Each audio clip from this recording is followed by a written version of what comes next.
अब आप लोग ये सोच रहे होंगे कि मैं इतनी रात को बाहर गया क्यों। एक हमारे दोस्त से उनकी तबीयत खराब थी।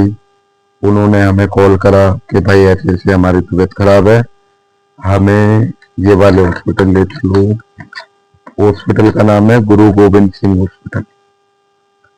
अब साथियों, मैं यहाँ से निकला था 11 नहीं 10 बज के 10:30 बजे के आसपास मैं यहाँ से निकला। उसके बाद मैं पहुंचा गुरु गोविंद सिंह हॉस्पिटल। अब आप गुरु गोविंद सिंह हॉस्पिटल का किस्सा सुन लो, और मैं आपसे झूठ नहीं बोल रहा। ये देखो, ये पर्चा है, ये है गुरु गोविंद सिंह हॉस्पिटल। ये मेरी पूरी आईडी है। ये डॉक्टर ने मेरी दवाई लिखी है। थोड़ी बहुत मेरे को जुकाम खांसी थी, उसकी दवाई लिखी थी डॉक्टर ने, ठीक है। और मेरे दोस्त से उनका 2 दिन पहले एक्सीडेंट हुआ था, तो उनको भी दवाई मैंने दिलवाने गया था। तो गुरु गोविंद सिंह का जो इमरजेंसी वार्ड है अभी नया बना है, जो कि ख्याला के अंदर है, ठीक है, और घोड़े वाले मंदिर के पास ख्याला में। अब भाई वहां पे गया मैं, वहां पे मैंने अंदर डॉक्टरों का चाल चलन देखा, वहां के सिक्योरिटी गार्ड देखे, और वहां पे कई चीजें मैंने गुरु गोविंद सिंह हॉस्पिटल में देखी। तो वो ये देखी कि वहां पे आम लोगों का, जो आम नॉर्मल होते हैं ना, जो अनपढ़ लोग होते हैं मेरे जैसे, भाई मैं भी अनपढ़ हूँ, मुझे पढ़ाई नहीं आती, लेकिन भाई मुझे इतना जरूर पता है अच्छे और बुरे का। ठोकर से बड़ी कोई पढ़ाई नहीं होती साथियों, ये बात याद रखना, ठीक है। सारी पढ़ाई एक तरफ और ठोकर एक तरफ, मैंने वो वाली पढ़ाई कर रखी है, ठीक है। अब मैं गुरु गोविंद सिंह हॉस्पिटल गया। जाने के बाद में गुरु गोविंद सिंह के अंदर एक बंदा आया, मतलब ब्लड में काफी ब्लड लगा हुआ था उसके, और अंदर गया तो डॉक्टर ने बोला कि इसमें, मतलब अंदर जांच कर रहे थे उसकी, तो डॉक्टर कह रहे थे इसमें फूंक मारो, वो अल्कोहल वाला मीटर लेके फूंक मारो। अब भाई वो जैसे बोलेंगे तो फूंक वैसे ही मारेगा। फिर वो बोल रहे तेज मारना फूंक, ऐसे आवाज, ऐसे बोल रहा डॉक्टर। ठीक है भाई, वो बेचारा अनपढ़ बंदा, चल तो कोई बात नहीं, थोड़ी बहुत लगा रखे थे, कोई बात नहीं, पर अड़पन अड़पन बंदा था, मतलब बिना पढ़ा लिखा था, ठीक है। तो उसके बाद में फिर वो तेज की फूंक मार रहा।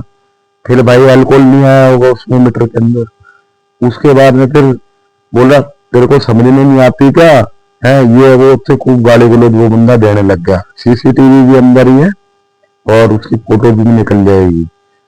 और उसके बाद में भाई वो देने लगा तीसरी बार फूंक। फिर पीछे से एक बंदे ने, डॉक्टर ने उसके थप्पड़ मारा गुद्दी पटाक। अब उधर भाई उसकी मम्मी भी खड़ी थी और उसकी बहन भी खड़ी थी। वो कह रही कि मेरे भाई को आपने मारा क्यों। सही बात है भाई, संविधान के हिसाब से आदमी चाहे कोई भी हो, हाथ उठाना गलत है। अगर हमारी दिल्ली पुलिस चाहे, मैं ध्यान दे रहा हूँ चीज का, चाहे तो अगर उसको उठा के बंद भी कर सकती है, उसके खिलाफ कार्रवाई होनी भी चाहिए भाई मेरे हिसाब से। अच्छा, अब उसकी मम्मी बेचारी को बोल रही थे तेज, तो गार्डों ने क्या करा, बेचारे बुढ़ापे में 70-80 साल उम्र थी उसकी। अब बेचारे ने, गार्डों ने क्या करा, उसको उठा के बाहर भेज दिया, उसकी बहन को भी भेज दिया। और उसके साथ उल्टी सीधी गाली गलौज हो रही। मैं उधर देख रहा था, लेकिन अपना लाइव कैमरा नहीं कर सकता था वहां, ठीक है। वहां मेरे को इस मारे दिक्कत थी, क्योंकि गार्ड वगैरह मना कर देते हैं। लेकिन दोस्तों देखो, पढ़ाई लिखाई नहीं करी इसमें यार, उसका कोई कसूर नहीं है, ये गरीबी का कसूर है भाई। मैं भी चाहता था मैं फौजी बनूं। मेरा सपना था कि मैं देश का फौजी बनूं और मैं अच्छा काम करूं, पर गरीबी के वजह से भाई मैं नहीं कर पाया। मैं चाहता था मैं वकील बनूं, लोगों की ऐसी हेल्प करूं, फ्री ऑफ कॉस्ट लोगों के केस लड़ूं, मैं वो भी नहीं कर पाया। लेकिन मेरा सपना है कि मैं एक सच्चा मीडिया का कर्मचारी जरूर बनूंगा, जो आप लोगों तक पूरी सच्चाई, पूरी दिल्ली की बात कर रहा हूँ, देखो मैं भारत की तो नहीं, पूरे भारत में जो जो गलत हो रहा है वीडियो के माध्यम से बताऊं।